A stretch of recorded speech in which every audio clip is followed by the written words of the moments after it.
Bismillah, elhamdülillah, vessalatu vesselamu ala Resulillah. Esselamu aleykum, aziz din kardeşlerim, kaderli dostlarım.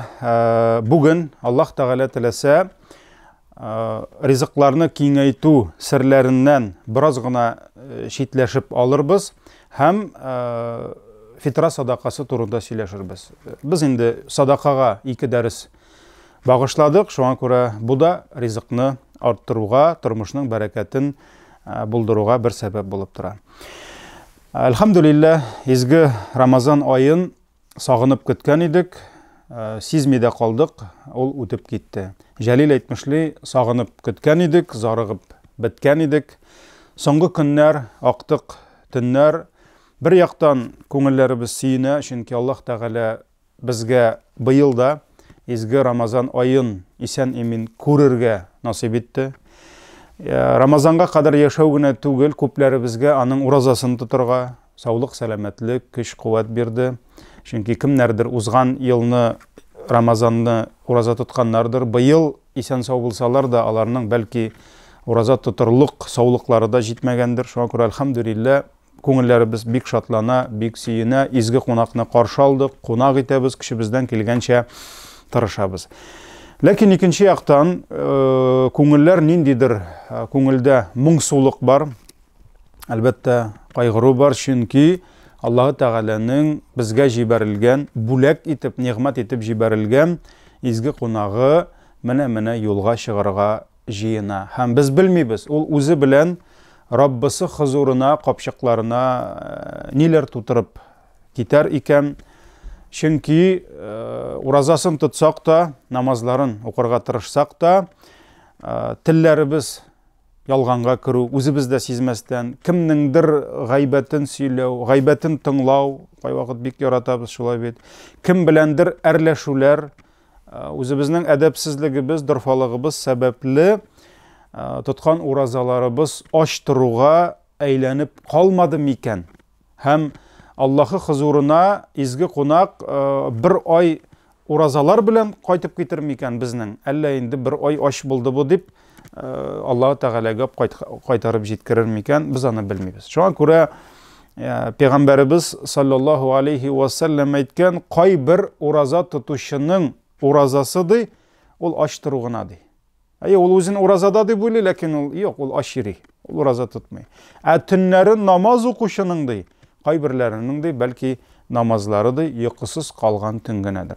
Yani o tünü boyu yıklamagan, sen yıkladın mı desem yok dey. Ne için? Çünkü o yıklamagan, o namazda basıp durgan. Lakin namazda köngülün birmegen, huşuklığı bulmagan. Şuna göre Peygamber sallallahu aleyhi ve sellem tünü boyu kılgan namazı yıkısız kalgan tüngenedir dey. Bu İmam Ahmed İbn Mace rivayetlerinde gele. Rabbim Allah bu yılgı Ramazanlarını birdi. Hem biz bilmeyiz. Kilesisin bizge körerge nasip bulur mu, yok mu? Şuna göre Allah'a min şükürlerimiz, maqtav hem ulug'lawlarımız bulsun. Rabbim şuşu Ramazan ayında kılgan tırışlıklarımızını kabullardan kılsın. Ramazanның soңғы günlerinde gayetke taba, elbette her bir Müslümanını bir şey turgan mesele, ol da bulsa fitra sadakası. Fitra sadakasın kimge berirge, nindi revişte berirge, köpme berirge, koşan berirge, mine bizge imamlarga da telefonga bulsunmu, internet şilterlerinde, sosyal şilterlerde mi, hazır indi bik köp sorawlar yawa. Şu an göre bugünkü işraşuwubizni inşallah şul hakta söyleşip ötkerirbiz. En birinci koyuq soraw nersesin ol fitra sadakası. Sadaka bile biz indi zekat, hatta mana zekat dip deytiler. Çünkü bu zekat kekire, mana biru farz bulup tura bizge tiyişli şulay bit. En birinci aydagiz qaytiq fitr sözüne. Fitr, iftar, bular bir tamırdağı sözler. Yani fitr ol ağız aşu degen söz. Ol aşav degen söz. İftar, Rusça biz onu razgovenie deb aytamiz. Şulay bit. Çünkü bar govenie Rusça aytkanda indi rızıktan tıyılu uraza, bar razgovenie, yani rızıktan soň ağız aşu, şuşu urazadan soň ağız aşu. Allah Teala ay boyuna bizge kündüzlerin ризык ишекләрен ябып торганнан соң, Аллаһ Тәгалә яңадан менә ул ризык ишекләрен ачачак. Һәм без ай буе көндез эчмәгән шәйләребезне чәчәкбез, Алла бирсә. Кемдер кахва, кофелар ярата, инде бер ай буе ул аны бәлки чалмагандыр, ифтарларда эчмәгәндер, йоклап булмас яки башка сәбәп белән. Шуңа күрә сабый баланың да әти әнисе, әгәр дә ул бала бер уенчык белән көн сайын уйнап, ул уенчыктан арганнан соң, ияләшкәннән соң, кадерен белми башлаганнан соң, ул уенчыкны шкаф үстенә алып куя. Һәм атна-10 көннән кире бирә дә, шул уенчык белән беренче мәртәбә күргән кебек бала яңадан мавыгып уйный башлый. Аллаһы Тәгалә дә безгә әзрәк кенә 11 ай буе рәхәтләнеп ашаганнан соң, ни телибез шуны ашап ләззәтләнгәннән соң, Аллаһ Тәгалә бер ай безнең ризыкларыбызны шкаф өстенә алып куйды. Көндезләрен ашамыйсыз, эчмисез диде. Әлхәмдүлиллә, Рамазан булмаса ризыкның шул кадәр тәмле булуын, Рамазан булмаса ризык түгел, хәтта гади шикәрсез, балсыз суның да кай вакыт хлоркасы булса да ни кадәр тәмле икәнен без менә эссе көннәрдә Аллаһка шөкер беләбез. Шуңа күрә Аллаһ Тәгалә безгә ифтарны якынайтты. Шуңа без шушы көннәрдә фитр садакасын бирәбез, ифтар садакасын Аллаһка сөенеп, шатланып, шөкер итеп бирәбез. Һәм ураза биткәннән соң килгән Гаит бәйрәмендә ул безнең телгә халыкта ураза гаите дип кергән. Әлбәттә, минем бу сүзгә каршы чыгасым килми. Ул сүзле алай дип әйтмәгез дип әйтәсем дә килми. Ләкин нәрсә генә әйтсәк тә, ул дини китапларда ураза гаите дип килми. Ул ифтар гаите дип килә. Айдул фитр дип килә. Ни өчен? Чөнки ураза бетте. Килде нәрсә? Ифтар.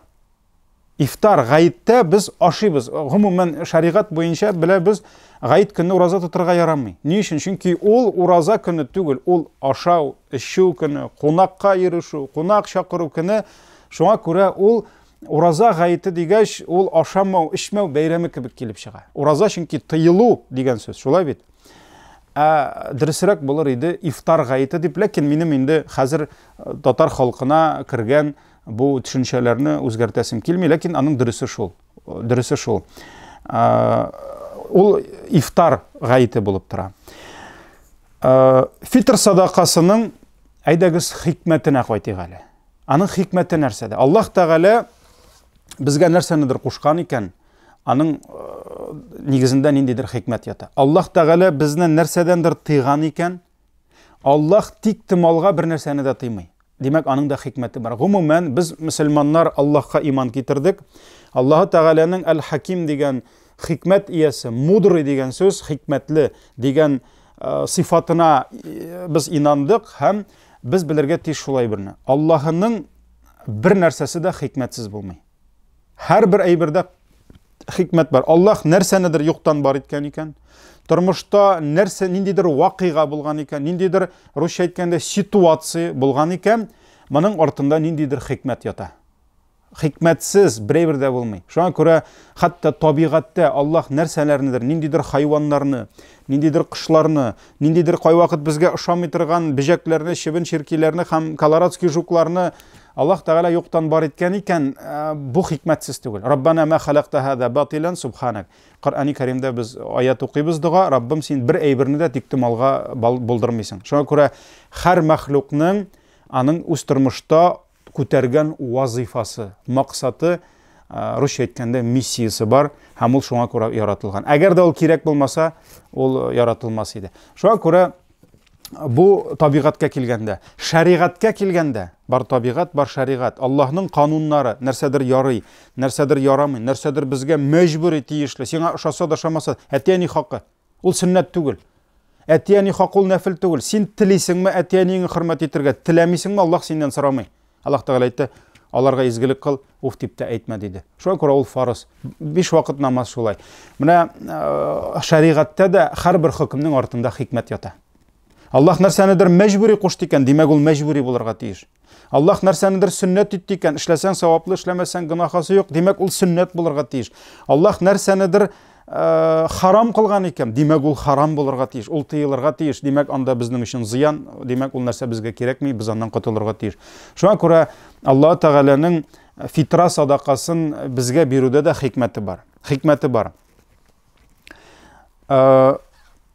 Ибн Габбас радıyallahu anhu сөйли, bu хадис Абу Дауд ибн Мәҗә риваятләрендә килә, Аллаһы Тәгаләнең илчесе саллаллаху алейхи ва саллям фитра садақасын ди. Ураза тотучыга ни өчен ялган һәм башка төр яман сүзләрдән чистарыну, паклану буларак мискиннәрне ашату рәвешендә фарыз кылды ди. Карагыз, фитра садақасын мөселманнарга, мөселман булмаган кеше ул инде фитра садақасын бирми, аның ул кабул булмый. Шулай бит, ул аны бирде ни өчен? Ялганнар, ягъни уразабызга китергән кимчелекләребездән паклану өчен, чистарыну өчен кемнәрне? Мискиннәрне ашату буларак бирде ди. Һәм инде хадисның дәвамы аны әле алга таба укырбыз. Шуңа күрә галимнәребез әйтә, фитра садақасы ике мәнфәгатьне кайгырта. Мәнфәгать ул инде интерес була. Шулай бит инде ике мәнфәгатьне кайгырта. Беренчесе ул ураза тотучының мәнфәгате. Ягъни фитра садақасының беренче файдасы ураза тотучының үзенә. Ягъни камил ураза, камил дигән сүз инде кимчелексез, совершенный ураза кешенең карынын ризык һәм судан тыюгына түгел. Ул аның телен ялганнардан, гайбәтләрдән, буш һәм бузык сүзләрдән, мәсәлән, кемдер әйтә, хәзрәт ашамыйча булдыра аламын диде, бер җитәкче әйтә, ну сүгенмичә бик авыр ди. Шуңа күрә синең уразаң сүгенмәү дидем. Сиңа иң нык савап, хәтта ашамау да түгел уразада, сүгенмичә тора. Шуңа күрә буш һәм мәгънәсез сүзләрдән тыя, камил ураза тыйырга тиеш безне. Тыя, һәм ураза тотучы ул кешеләр белән әрләшү, кешеләр белән кычкырышу кебек үзенең әдәпсезлеген, әлбәттә бу эшләрдән ул тыелырга тиеш. Шуңа күрә кемдер Аллаһы Тәгалә безгә Рамазан айында уразаны биреп, безнең аш йөрүебезне телим икәнни дип уйлый икән, мәсәлән, шулай сораганнары бар. Неужели Аллаһы Тәгаләгә безнең инде ай буе аш йөрүебез кызык, менә шулай кирәк дип. Аллаһ беренчедән безгә мохтаҗ түгел. Без аңа мохтаҗ. Без аңа гыйбадәт кылабызмы, юкмы, без кылмасак башкалар кылар. Аллаһ безнең гыйбадәтебезгә мохтаҗ түгел. Ул беркемгә мохтаҗ түгел. Ләкин кемдер шулай уйлый икән, мәсәлән, ураза тоту, ул менә ашамау, эчмәү һәм шулай ай буе аш йөрү дип уйлый икән, ул димәк ураза гыйбадәтенең нәрсә икәнен аңламаган. Юк, Аллаһ уразаның хикмәте анда түгел. Пәйгамбәр саллаллаһу алейһи ва саллям нәрсә диде? Ураза ризык һәм ичемлектән тыелу түгел. Ураза бызык һәм яман сүзләрдән тыелуды. Ягъни бу айда Аллаһ Тәгалә синең нәфесеңне тыя, ашатмый, ишертмый, тәрбияли. Нәфес шуның белән бераз зәгыйфләнә, чөнки нәфес ашады. Нәфесең әйтә, "Иш ди, нәрсә җүләр булып йөрисең, җәй көне ичмичә, ашамыйча" ди. Аллаһ Тәгалә юк ди. Нәфесеңне тый ди. Яки мин, яки нәфес ди. Кеше Аллаһ мин нәфесен басып Аллаһны сайлый. Шуңа күрә без нәфесебезгә мәдрәсә, без аны тәрбиялибез һәм нишләтәбез? Яман бузык сүзләрдән, яман эшләрдән тыелырга өйрәтәбез. Шуңа күрә мәдрәсә, Рамазан мәдрәсәсе ул безне тәрбияләргә тиеш. Ул безне гынахлардан арынырга өйрәтергә тиеш. Кай вакыт уразада былайда тамагыш, аш кеше ашулы була ди. Ашның ашуы яман була ди. Төрле сүзләр бар инде. Шулай бит. Аш мулладан фәтва сорамады, шуна да дөрес ул. Кай вакыт шалтыраталар да, ашыйсы килә бик каты. Менә хәзрәт шундый сорау иде, мен әйтәм, ашага шалтыратырсыз әле дип куям. Чөнки аш кеше ашулы була. Шуңа күрә нәрсә? Берәү килеп сиңа ниндидер кыек сүзләр әйтә, берәү синең белән ашуланыша, бер әйтәсе килә, бер үзе кебек матур итеп җавап бирәсе килә, сүз байлыгы да бар, йодрык сугырга йодрык та бар, ләкин юк, син бит уразада. Син уразада. Һәм аңа тиешле дәрәҗәдә җавап бирә алсаң да, син әйтәсең, юк, мин тыелам. Мин уразада дисең. Аллаһның рәхмәте менә бу бик зур мәдрәсә. Бу үзеңнең минеңне тыярга, сөндерергә.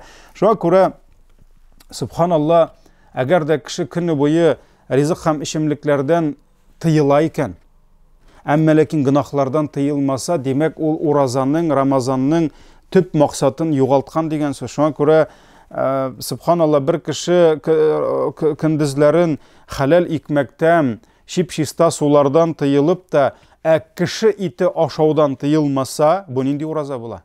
Кеше ите ул инде кеше артында гайбәт сөйләү, Аллаһ Тәгалә нәрсә диде? Үлгән кардәшеңнең итен ашау диде. Шуңа күрә ипи ашамый, кеше ит ашый харамны. Ипи көндез генә тыелган, Рамазанда гына тыелган, кеше ит ашау гомер буе тыелган. Шуңа күрә уразаның мәгънәсен дөрес аңларга кирәк. Һәм Пәйгамбәрбез саллаллаһу алейхи ва саллям әйткән, кем ялган сөйләвен һәм үзенең әдәпсезлеген калдырмый, Аллаһ Тәгаләгә аның ризыгын һәм ишемлеген калдыруында ихтияҗ юк ди. Кирәкми Аллаһка аның ашыруы ди. Әгәр дә ул уразаның төп максаты булган бызык, яман эшләрдән тыелмаса. Шуңа күрә ай буена телисеңме син, теләмисеңме?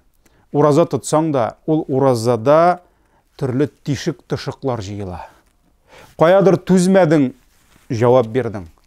Каядыр ачуга бирелеп, каядыр хатыныңамы, балаңамы кыек сүз әйттең. Каядыр үзеңдә сизмәстән барыбер ялганлавыңны дәвам иттең.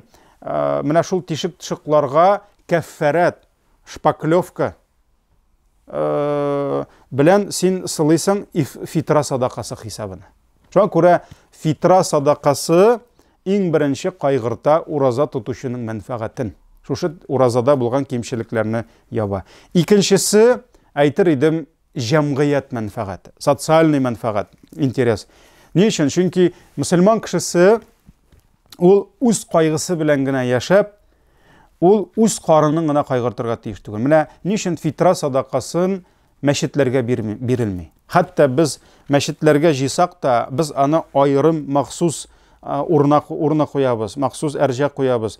Махсус аларны айрым счетларга җыябыз. Хәтта кемдер банк картасына җибәрә икән, игъланнарда куелган, анда без сорыйбыз фитра, фидия, ифтар дип языгыз, мәчет дип языгыз дип әйтәбез, чөнки закат дип языгыз дибез, һәрберсе үз урынына китәргә тиеш. Ни өчен фитра садакасы мәчеткә бирелми? Чөнки фитра садакасы кемнедер сөендерергә тиеш. Һәм ул мәчеткә акча килеп хәзрәтне генә түгел, ул кешеләрне сөендерергә тиеш. Ул мөхтаҗларны сөендерергә тиеш. Ул фақирларны сөендерергә тиеш. Һәм мөселман кешесе әйткәнебезчә үз кайгысы белән генә яшәргә тиеш түгел. Үз карынын гына кайгырта алмый. Пәйгамбәр саллаллаһу алейһи ва саллям нәрсә диде? Карагыз, бик куркыныч сүз. Үзе тук булып, янәшәсендәге күршесе ачлыктан ян башлап ятканда ди, ягъни йокларга ята, ач килеш ди.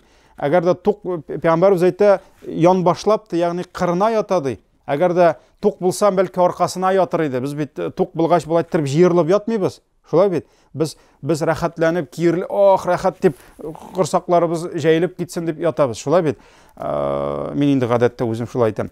Пәйгамбәр саллаллаһу алейһи ва саллям янына ятты ди җыерлып, ягъни ач булганга. Әгәр дә син кырсагыңны тутырып, синең күршең ачлыктан шулай ятса, син мөмин түгел диде. Син чын мөселман була алмыйсың диде. Шуңа күрә мөселман кешесе күршесен дә, туганын да, дустын да, милләттәшен дә һәм башкаларны да, үз динендәге кешеләрне дә, башка диндәге кешеләрне дә кайгыртырга тиеш һәм ансыз мөселман булып булмый. Шуңа күрә фитра садакасына кайтабыз. Гает, ул гает булмый. Әгәр дә кешенең табынында тәмле ризыклар булмаса. Ничек ач кеше гаеттә бәйрәм итсен? Бер елны Риза Фахриддин хәзрәтләре яза, ул бит инде гарәп илләре белән, Европа илләре белән, шунда галимнәр, төрле дин әһелләре белән языша торган булган. Һәм аңа Финляндиядән дуслары шулай ел сайын китаплар җибәргәннәр инде. Бер вакыт гаит алдыннан шулай посылка килеп төште ди. Почтадан инде кисәтү килде ди, кисәтү булмый инде, шушы хәбәр килде ди, сезгә посылка килгән дип ди. Һәм инде мин карадым да, аның бит янында граммы языла. Граммы. Һәм аның граммы зур иде ди, авырлыгы зур иде ди. Шуннан мин инде гадәттә ди китаплар җибәрәләр иде. Һәм мин китаплар җибәргәнгә бик сөенә идем ди. Уйлап карагыз, Риза Фахриддин бөтен Рәсәй мөфтие. Ниндидер айрым бер авыл, шәһәр генә түгел, бөтен Рәсәй мөфтие революциядан соң бит инде менә шундый хәлдә булган. Шулай бит. Мин гадәттә китап булыр дип сөенәем ди, ләкин монсында ди балаларга берәр тәмтем күчтәнәш булмас микән дип өметләнеп куйдым ди. Уйлап карагыз, кешенең бәйрәм итәргә, өстәленә куярга кәнфите булмаган. Шуңа күрә, әлхәмдүлилләһ, чыннан да посылканы ала, анда Финляндиядан Риза хәзрәткә күчтәнәч балаларына конфетлар, тәмтемнар, печеньелар җибәргән булалар. Шуңа күрә бүген әлбәттә балаларны конфет белән генә алдап булмаса да, ләкин табынында бер кешенең тәмле ризыгы булмый икән, ул бәйрәм булмый. Шуңа күрә ифтар Пәйгамбәрбез саллаллаһу алейхи ва саллям вакытында ризыклата бирелгән. Әле аны айрым сөйләшербез. Ни өчен? Чөнки кеше ризыкка мохтаҗ булган. Кешегә ризык кирәк булган. Һәм әлбәттә газиз ана ничек бәйрәм итсен, әгәр дә баласына ул гаит сыйын ашата алмаса. Шуңа күрә фитраның бер максаты бәйрәмдә мискиннәрне, мохтаҗлыкка төшкән кешеләрне сөендерү һәм аларның өйләрендә дә бәйрәм ясау. Һәм шулай ук, мөхтәрәм җәмәгать, әгәр дә кешеннән килгән кеше ул бер кайчан да онытмаса үзеннән астагы кешеләрне, мәсәлән, эш бирүче, русча әйткәндә работодатель, начальник дип әйтгәндә, директор, әгәр дә үзенең эшчеләре арасында хаҗаты төшкән кешеләрне күрсә, аларга шушындай ярдәмнәрен бирсә, байлар мохтаҗларга шулай фитраларын, закатларын биреп торсалар, бу бит безнең арабызда мәхәббәт булдыра. Бу безнең арабызда дуслык булдыра. Шуңа күрә авырлыкка тарыган кеше дә туктале, мин бит әле үзем генә түгел икән, бер үзәндә 3-4 баласын үстерүче әниләр бар, хатын-кызлар бар, Аллаһ ярдәм бирсен. Туктале, мин бит бер ялгызым түгел икән, минем турында да уйлаучылар бар икән дип куаныр иншалла. Инде бик каты куанмаса да, гел юкта юаныр Алла бирсә. Шуңа күрә фитраның хикмәте зур, җәмәгать, моңа без игътибар бирергә тиеш. Фитраның хөкеме. Пәйгамбәрбез хөкем дигән сүз инде ул сөннәтме, мубахмы, бирсәң ярый, бирмәсәң ярый, әллә фарыз, ваҗибме? Пәйгамбәр саллаллаһу алейһи ва саллям безгә әйтте. Аллаһның Пәйгамбәр саллаллаһу алейһи ва саллямнан килә, Аллаһның илчесе фитр садакасын һәрбер ир һәм хатын кызга, зур һәм кешегә, чөнки ул балалар өчен дә бирелә, ирекле һәм кыл булган мөселманнарга фарыз кылды ди. Садақаны кешеләр гаит намазына чыкканчы бирергә әмер итте ди. Бу Имам Бухари, Муслим җыентыкларында килә. Шуңа күрә һәрбер мөселман ва һәрбер мөслимә садақаны бирергә тиеш, ул фарыз булып тора. Ул фарыз булып тора, шуңа күрә ул закат дип тә атала. Гадәттә инде, мөхтәрәм җәмәгать, мөселман кешесе гаилә башлыгы буларак ул кайгыртырга тиеш инде үзенең кул астындагы, мәсәлән, хатынын, балаларын инде кайгыртырга тиеш. Әгәр инде кайсыдыр балалары башка чыгып, үз тормышлары белән, үз кәсепләре белән яши икән, алар үзләрен кайгырталар. Кызы кияүдә икән, кызының ире кайгырта, яки үз акчасы булса, үзен кайгырта инде, шулай бит. Шуңа күрә без һәрбер гаилә әгъзасыннан бу малны чыгарырга тиеш, хәтта сабый балалардан да. Шуңа күрә бу фарыз, әһәмиятле гамәл булып тора. Фитра садакасын кемнәргә бирәбез? Менә закат кемнәргә бирелә? Кеше мохтаҗ, фақир, аның булырга мөмкин әҗәтләре, ышанычка ялгап яши, авыр, юлда калган булырга мөмкин, шулай бит. Менә шушы авырлыкка тарыган, тормышын алып бару, авыр булган, ягъни ризык табу, менә шундый әйтик инде, дөнья кирәк яраклары, заруриятлары, мин әйтмим, безгә гел җитми ул, 3 бүлмәле фатир булса, 4-нчесе кирәк, миллионлык машина булса, кемгәдер 3 миллионлыгы кирәк, кемнеңдер 5 миллионлыкка аңа самолет, вертолет кирәк, ул һәрвакыт җитми, ләкин мохтаҗ булган гаиләләргә без фитра садакасын бирергә тиешбез. Фитра садакасының вакыты.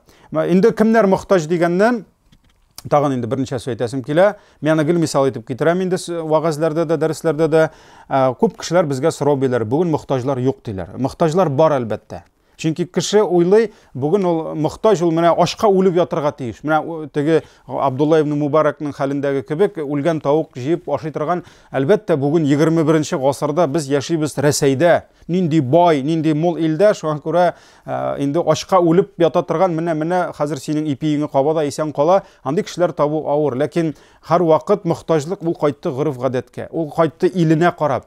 Бездәге бүген мохтаҗлар, бәлки Африкага илтеп ташласаң, алар бай кебек булырлар. Яки бүгенге мохтаҗлар, алар 100 ел элек 21-нче елда ачлык вакытларында бәлки иң бай кешеләр булырлар. Шуңа күрә мөхтәрәм җәмәгать, вакытына карап, иленә карап, шәһәренә карап, заманына карап була ул мөхтаҗлар, ләкин без мөхтаҗларны белергә тиеш. Без аларны эзләргә тиеш. Алар бар. Кемнеңдер даруына җитми, кемнеңдер баласына нәрсәдер җитми, кемдер ялгыз әниләр бар, балаларын үстерүчеләр. Алар бар. Һәм менә һәрбер гаиләнең таныш булган врачлары бар, таныш булган машинасын ясатырга механиклары тегесе бар. Шуның кебек һәрбер гаиләнең таныш мөхтаҗлары булырга тиеш. Пәйгамбәрбез саллаллаһу алейхи ва сәллям bir вакыт килде шәһәргә, кайсыдыр шәһәргә, авылгамы, аны каршы алырга чыктылар иң көчле кешеләр. Чөнки без бит инде гадәттә зур җитәкче килсә дә, хөрмәтле кеше килсә дә, зәгыйфләребезне чыгарып бастырмыйбыз, хәерчеләребезне. Шулай бит җитәкчеләр каршы ала, сәүдәгәрләр.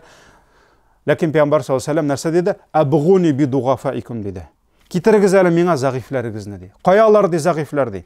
Иннама тунсаруна ва турзакуна би дугафаикум ди. Чөнки сез ризыкланасыз һәм сезгә Аллаһның ярдәме килә, шул зәгыйфләрегез сәбәпле ди. Шуңа күрә аларның дугасы белән килә ди.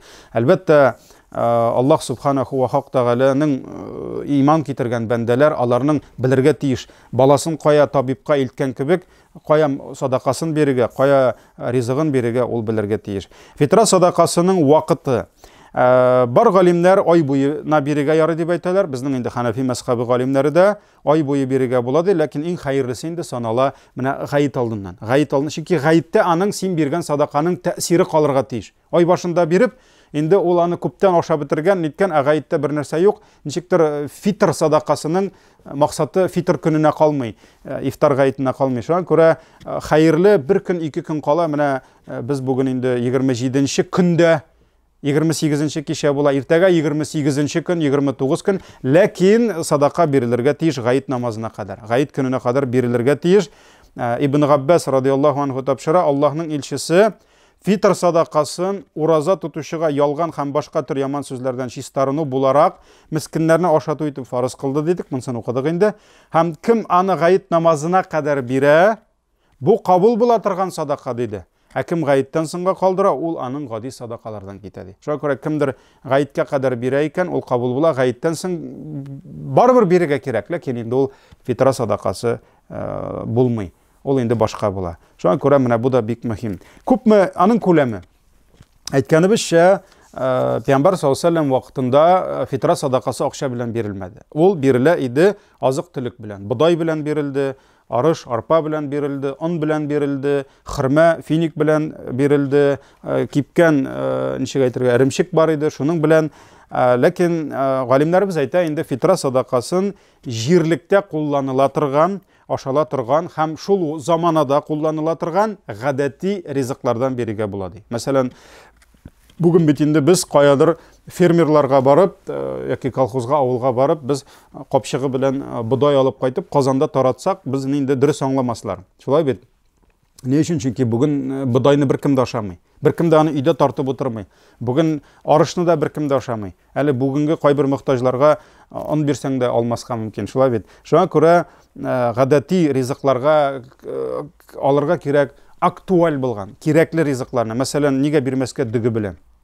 Нигә бирмәскә карабыдай белән? Бирегә кирәк бирәсең икән, ризыклата бирәсең икән, шундый ризык төрләрен алырга кирәк, алар бозылырга тиеш түгел. Мәсәлән, апельсин белән, мандарин белән син аны өстәмә салып бирә аласың, ләкин фитра садакасына ул кирә алмый. Бозылмый торган булырга тиеш. Шуңа күрә менә ярмалар кирә. Кирергә мөмкин, мәсәлән, хөрмә, ул бозылмый. Йөзем кирергә мөмкин, кара җимеш, шуның кебек бозылмый торган нәрсәләр. Шуңа күрә әгәр дә, мәсәлән, син bir капчык борчак китереп атсаң, ул аның шунда балконында ятачак инде. Һәм синең биргән садаканың бәрәкәте әз булачак. Әгәр дә инде син аңа бераз гына дөгесен салсаң, кара будайын салсаң, бигрәк тә бу пандемиялар белән кара будайлар бәяле булып китте, шулай бит. Шуңа күрә төрле нәрсәдән салсаң, ул инде хәерлерәк һәм файдалырак була. Күпме бирергә дигәндә, инде ул саг дип килә. Пәйгамбәр саллаллаһу алейхи ва сәллям вакытында шундый бер савыт булган, ул саг дип аталган. Ул савыт ул заманда үлчәмлек берәмлеге булган. Единица измерения ягъни булган. Ни өчен? Чөнки безнең кебек хәзерге кебек үлчәүләр, бизмәннәр инде алар бөтен җирдә булмаган. Шуңа күрә шул сагны тутырганнар да, менә бу бер саг, бер пот дигән кебек, анда бер муд дигән кебек, бер кушуш дигән кебек шундый мәгънәдә булган. Һәм бер саг әйтәләр инде ул олы гәүдәле кешенең, ир кешенең 4 кушучы дигән. Менә 4 мәртәбә шулай алып салсаң, бу инде менә бер саг була дип әйткән. Кайбер ярмалар, кайбер ризыкларга ярты саг дип килә, кайберләренә инде бер саг дип килә. Бер саг инде ул, әгәр дә кайбер галимнәр аны үлчәү белән әйтәләр, үлчәүгә куеп килограммларда, кемдер әйтә 2 килограмм ярым, кемдер 3 килога, чөнки дөгенең, карабудайның әйтик авырлыгы бер төрле, онныкы икенче төрле. Шулай бит. Кайбер галимнәр әйтәләр, ул зурлык күләм белән килә. Ягъни авырлык түгел килограммнарда, объем белән санала ди. Мәсәлән, бер савыт. Инде үзебезнең тәҗрибә иткән булды. Егетләр белән сагны инде ул 3 литр килеп чыкты инде ул. 3 литр килеп чыкты, 3 литрлы банка кебек инде. Шуңа күрә диния нәзарәте, әлхәмдүлилләh, монда инде гыйлем әһелләре санады.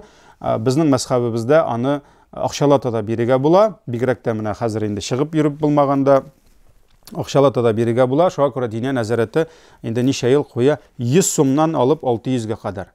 Моны инде кемдер әйтер, нигә алар аны билгелиләр, садаканың олысы кешесе юк дип, бу закат, бу садака гына түгел. Шуңа күрә ул билгеләнергә тиеш. Икенчедән аны билгелиләр һавадан алып түгел. Әйдә менә булай куйыйк әле дип. 100 сум димәк ул алынган бодайданмы, арпаданмы, оннанмы җиңелрәк. Ягъни синең бер саг он алып бирелгә тиеш. Синең хәлеңә карап син онлата бирәсең.